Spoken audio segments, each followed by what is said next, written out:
Perhaps nowhere on earth has there ever been a group of people more versatile than the monks of Europe. They were physicians and scholars and agriculturists and inventors. And they, perhaps more than any other group, is responsible for helping to save Western civilization. Let's talk about that today on the Catholic Church, Builder of Civilization.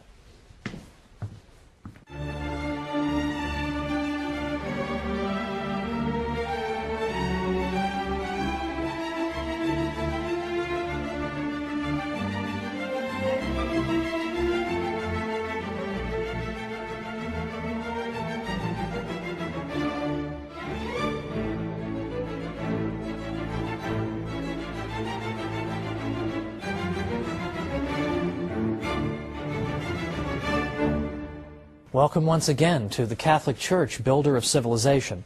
I'm Thomas Woods. Today it's the monks who helped to save Western civilization.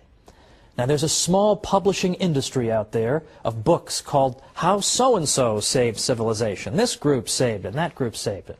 The monks deserve this title, ladies and gentlemen, the monks. Even the Irish, who are sometimes credited with saving civilization, did so in large part because of their monks. Who were these people, after all? They were monks. Well, I don't want to assume any prior knowledge. Who are the monks? What are they doing? And how did they save Western civilization? We already see in the 3rd century a tradition whereby women religious, we would call them, began to live together and share the same spiritual and prayer life and dedicated themselves to the care of the poor and the sick. So it's very easy to see in that the tradition of convents and the life of the nun. Also in the 3rd century we see a tradition among men to be hermits. The hermits were people who forsook everything, who pursued absolute solitude in order better to commune with God and to hear Him and to pray to Him. St. Anthony of the Desert in the mid-3rd century was a classic example of this. He lived to be over 100 years old, and he went out into the deserts of Egypt. The hermits typically lived completely alone. They would gather on Sundays to worship God, but otherwise they kept to themselves.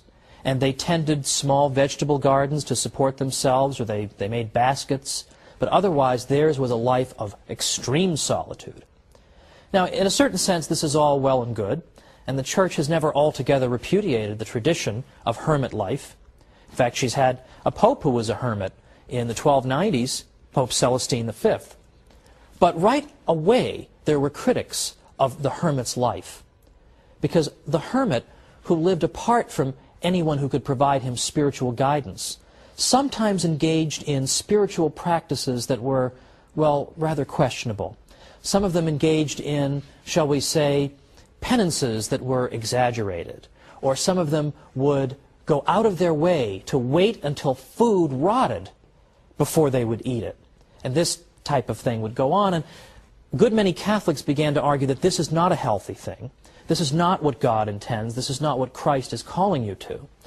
For example, in the Christian East, St. Basil the Great repeatedly said that the life of the hermit is not the Christian one, ideally, because what we should be doing is living among our fellow human beings, ideally. That would be the best solution.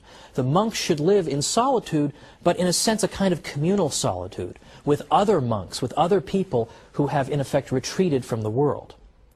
Now it's important to understand the monks are not saying that the world is evil, therefore we retreat from it, or that spaghetti and meatballs and an ice cream sundae are all evil, so therefore I want to deprive myself of them and eat more simply. To the contrary, because Catholics believe in the goodness of the created world, what the monks are saying is that the world is wonderful, it's a great thing, it's filled with a great many delights, and that's why it's such a sacrifice for us to give them up to show how much we love God. One of my friends has sometimes explained it this way: it's one thing to bring flowers for your wife. It's quite another to bring her flowers on a rainy, miserable day, when she knows it was just an unbelievable ordeal for you to get those flowers and get back in the car and keep the vase from spilling over in the car. I've had plenty of experience with this, folks. This is exactly why the monks made sacrifices, to show how much they loved God. In the West, it was a man named Saint Benedict who argued that we need to have monks who live in a single place, and they live together, and they have the same spiritual regimen, and they live under the authority of an abbot. St. Benedict composed something called the Rule of St. Benedict, which was in effect an outline for how a monastery should be run. He wrote this around 529, and with the passage of time, this became the model for organizing monasteries. A monastery, of course, is where the monks live. And St. Benedict argued that the monks should live penitential lives, it's true, but not lives that are so penitential that it would disrupt their spiritual lives. We don't want that. We want them to live at the material level of about the average Italian peasant. That would be acceptable. They should get adequate sleep. They shouldn't do too much physical labor. They should be moderate in all things. Physical labor and prayer and study, and nothing out of moderation. The monasteries in Ireland were quite another story. There, the model, in effect, was working 14 hours a day, doing back-breaking labor, and then coming in and praying all the psalms.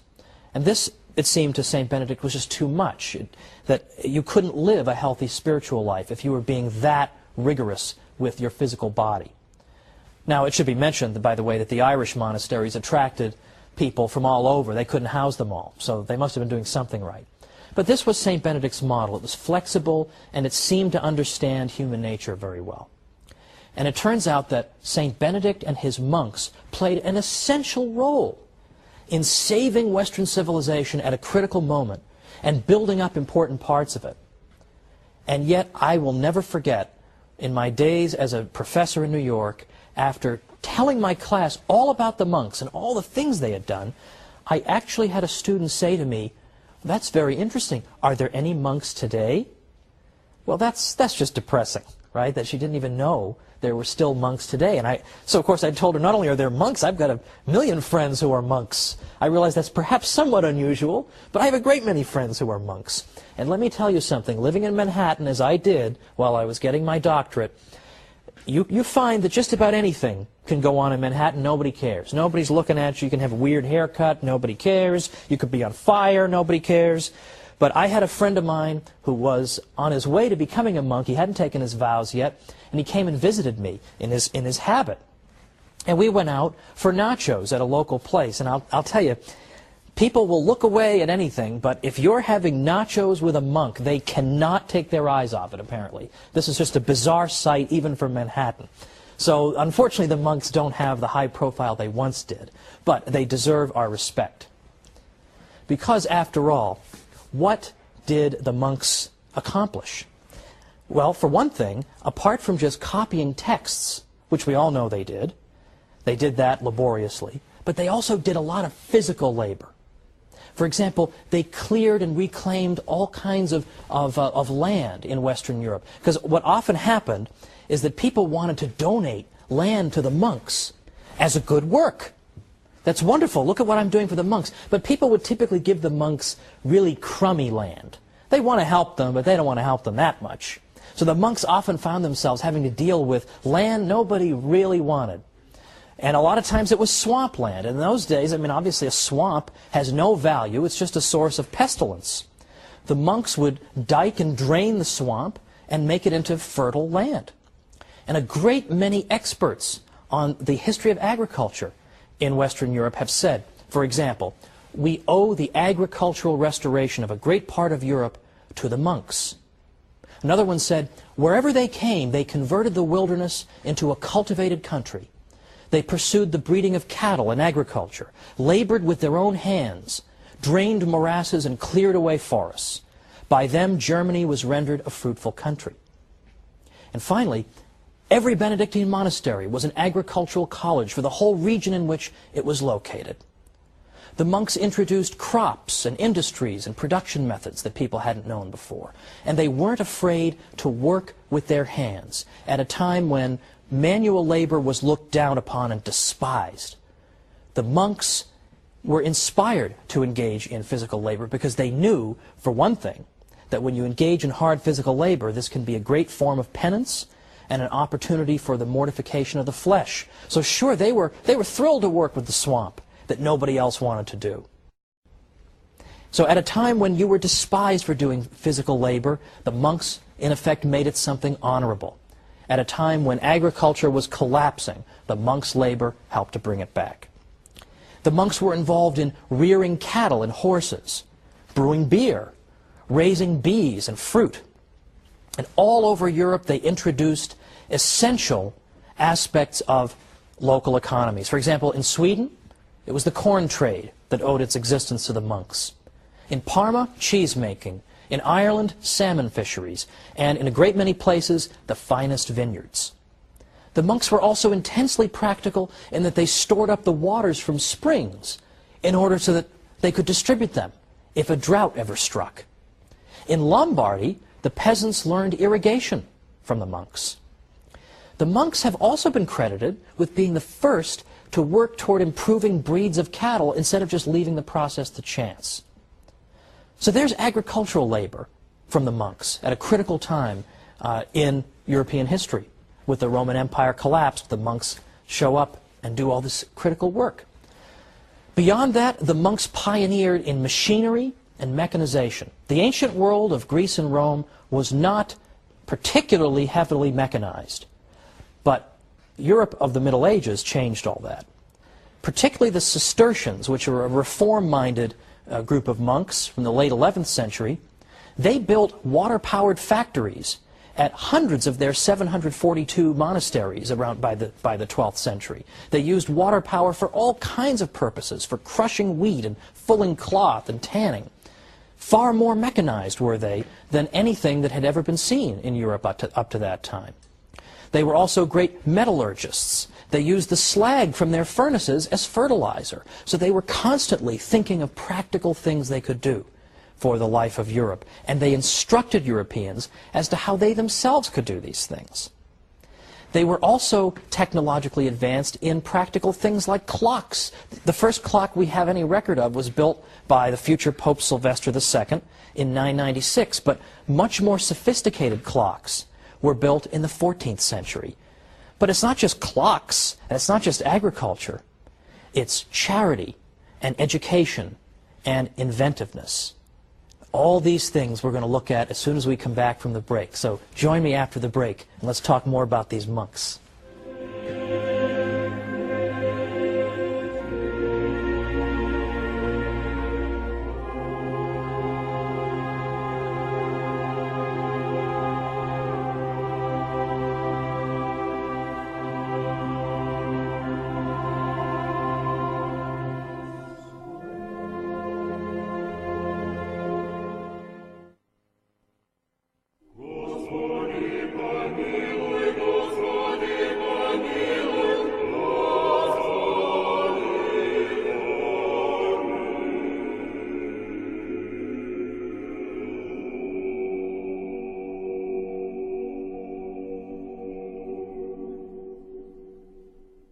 Welcome back to the Catholic Church, builder of civilization.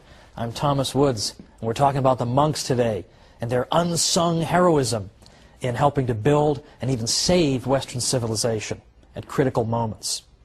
Let me give you a little quotation from a French scholar writing about the achievements of the monks, because this sums it up in terms of their practical contributions. He writes, in effect, whether it be the mining of salt, lead, iron, alum, or gypsum, or metallurgy, or quarrying marble, running cutler's shops and glassworks, or forging metal plates, also known as firebacks, there was no activity at all in which the monks did not display creativity and a fertile spirit of research. Utilizing their labor force, they instructed it and trained it to perfection. Monastic know-how would spread throughout Europe. In fact, even today, we're still only beginning to appreciate fully the extent of monastic technological cleverness. In the late 1990s, an archaeometallurgist at the University of Bradford named Jerry MacDonald found evidence in North Yorkshire, England, of a degree of technological sophistication that pointed ahead to the great machines of the 18th century Industrial Revolution. He found that the monks had built a furnace to extract iron from ore. Now, in the 16th century, which is when the period that that MacDonald is looking at, 16th century England, the typical one of these furnaces in the 16th century had not advanced very far over its ancient counterpart. It was very inefficient. The slag, or it's another word for the byproduct of these primitive furnaces, had a very substantial concentration of iron in it, because they couldn't get to high enough temperatures to get all the iron out of the ore. So the leftover still had a lot of iron in it. But MacDonald found that when he was investigating, that in fact the monks in England had in fact built a furnace where the slag was low in iron content. They were somehow able to get to high enough temperatures to get more and more of the iron out of it, very similar to a modern blast furnace today. So MacDonald says the monks were on the verge of building dedicated furnaces for the large-scale production of cast iron. This is the key ingredient, perhaps, that ushered in the industrial age. And he says that the furnace that he investigated in England was a prototype of such a furnace. Now, what ended up happening to that? Why didn't they develop all these big furnaces? Why do we just see this one prototype? Well, remember, this is the 16th century in England. What's King Henry VIII up to? Well, he's closing down monasteries and confiscating their property so as to reward his well-connected friends.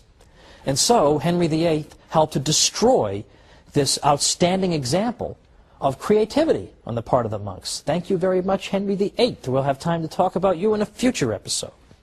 But we also now have charitable work. Now, charitable work we're going to spend a whole episode on, but I want to at least pause and say something about the monks' specific contributions to charity. The rule of St. Benedict called for the monastery to dispense alms and hospitality to whatever extent its means permitted. Specifically, it instructed monasteries that all guests who come shall be received as though they were Christ. Now, the monasteries served as free inns where foreign travelers and pilgrims and the poor could find a safe resting place. I love this quotation from an old historian of the Norman Abbey of Bec. He said, "Let them ask Spaniards or Burgundians or any foreigners whatever how they have been received at Bec. They will answer that the door of the monastery is always open to all and that its bread is free to the whole world." In some cases, the monks were even known to make efforts to track down poor souls who, being lost or alone after dark, found themselves in need of emergency shelter. They established contrivances for warning sailors of perilous obstacles. Or, in fact, nearby monasteries often made provision for shipwrecked men in need of lodging. All these were typical contributions of the monks. They also built up the medieval infrastructure and built and repaired roads and bridges. But as part of their charitable work, they were also great physicians for their day. In fact, it was the church that helped to create the hospital in the first place. But the monks went even further, because there weren't hospitals everywhere. But there were a lot of monasteries. And initially, the monks provided medical care to their fellow monks. But as time went on, they realized that they possessed a critical skill that local townspeople also needed. So oftentimes they would go out into the local towns and seek out sick people who were in need of their medical care. Again, I would say that's a fairly unsung aspect of the monastic contribution. But in addition to being great physicians and agriculturists and inventors, they were also great educators. St. John Chrysostom tells us that it was already in his day, around the 4th century, was already customary for people in Antioch to send their sons to be educated by the monks. St. Boniface established a school in every monastery he founded in Germany. In England, St. Augustine, and here we're talking not about St. Augustine of Hippo, but St. Augustine of Canterbury, St. Augustine and his monks set up schools wherever they went.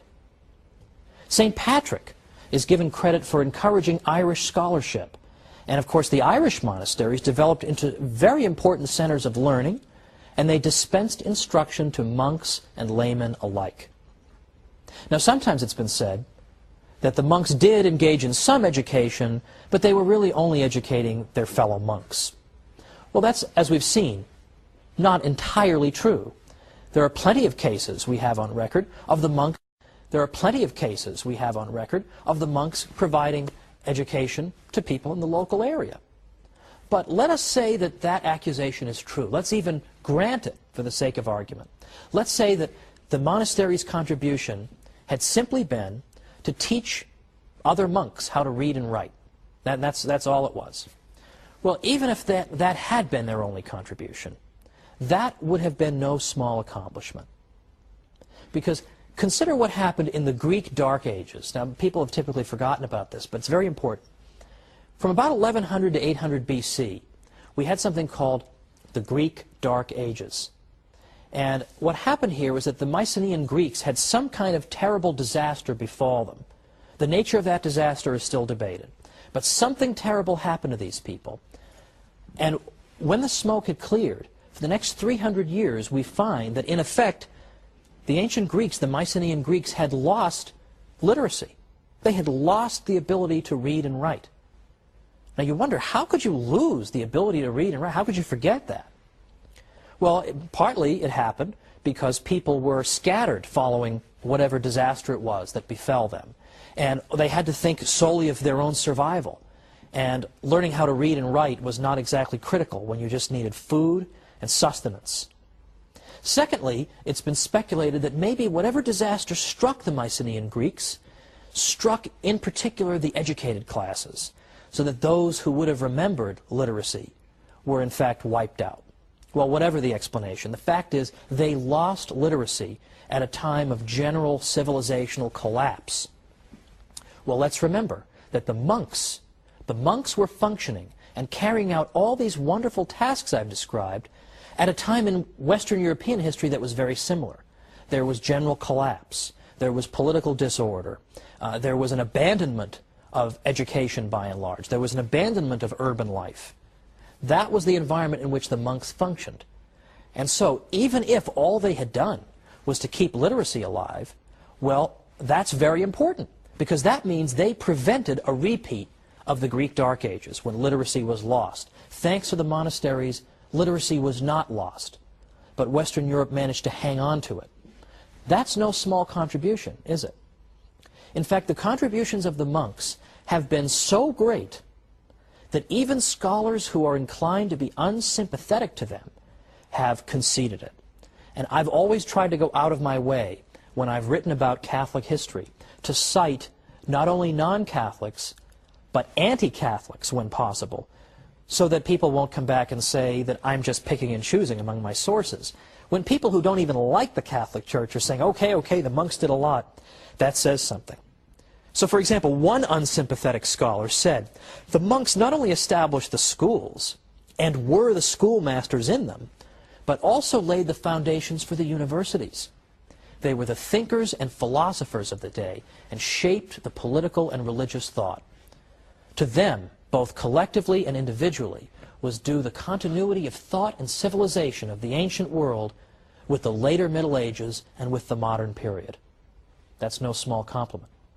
A century ago, another historian said, it was the monks, and they alone, who carried to a successful issue the tremendous undertaking of mollifying the rampant invader, softening the rudeness of his manners and the harshness of his spirit, familiarizing him with the restraints of Christian morality, and bringing home to him with convincing power the necessity of observing the fundamental principles of law and order, instructing him in the use of arts and instruments of industry and social progress, in a word, of assimilating, civilizing, and Christianizing 20-odd barbarian tribes, many of which, by the way, were very impressed with the morality and the conviction of the monks. They were very moved by their witness. A Protestant historian says, had it not been for the monks and monasteries, the barbarian deluge might have swept away utterly the traces of Roman civilization. The monk was the pioneer of civilization and Christianity in England, Germany, Poland, Bohemia, Sweden, Denmark.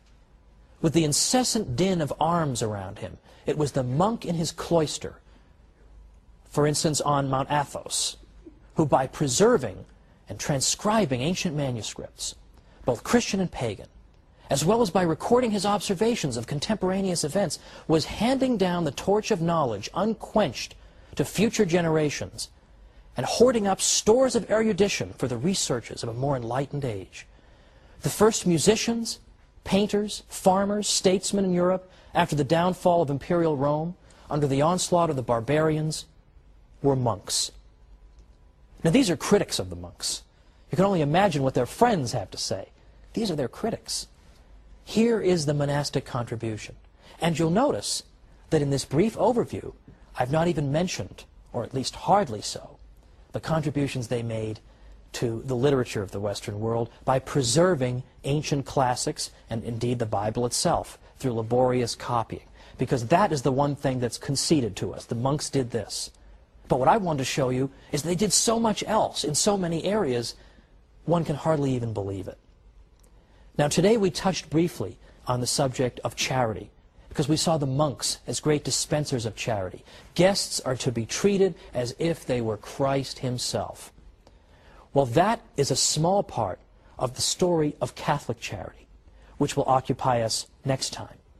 Catholic charity is one of these areas in which people will concede the Catholic Church has done wonderful things. But what I want to suggest to you is that even we Catholics don't realize just how great Catholic charity is. It's a far more extraordinary story than even we believe. So join me next time on the Catholic Church, Builder of Civilization. See you then.